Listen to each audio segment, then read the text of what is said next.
সোনামুড়া মহকুমাবাসীকে প্রশাসনিক বিভিন্ন কাজের জন্য বিভিন্ন অফিসে ছুটতে হতো, যে অফিসগুলো এসডিএম অফিসের সাথে যুক্ত।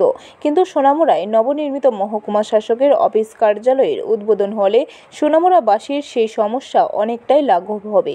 ওই সমস্ত অফিসগুলি সোনামুড়া মহকুমা শাসকের নতুন ভবনে থাকবে, তাই সোনামুড়া মহকুমাবাসী উপকৃত হবেন। সোনামুড়া মহকুমা শাসকের নতুন ভবন পরিদর্শন করে কথা বলেন মন্ত্রী কিশোর বর্মন। সোমবার মন্ত্রী পরিদর্শন করলেন সোনামুড়া মহকুমা শাসকের নবনির্মিত ভবন এবং যত দ্রুত সম্ভব ভবনটি উদ্বোধন হলে আখিরে মহকুমাবাসী উপকৃত হবেন। তাই তিনি সরেজমিনে প্রতিটি কক্ষ পরিদর্শন করেন এবং শেষ পর্যায়ের কাজের অগ্রগতি সম্পর্কে মহকুমা শাসক রাজু দেবের নিকট থেকে জেনে নেন। যত তাড়াতাড়ি সম্ভব এটা যাতে উদ্বোধন করা যায় তার জন্যই দেখতে এসেছি।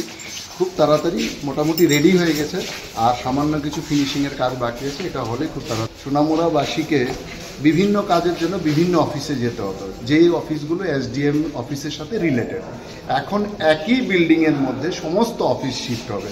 তো স্বাভাবিক কারণে সোনামুড়াবাসী যখন আসবেন, এক জায়গাতে আসবেন, বিভিন্ন জায়গায় ছুটতে হবে না, তাদের অতিরিক্ত অর্থ ব্যয় হবে না।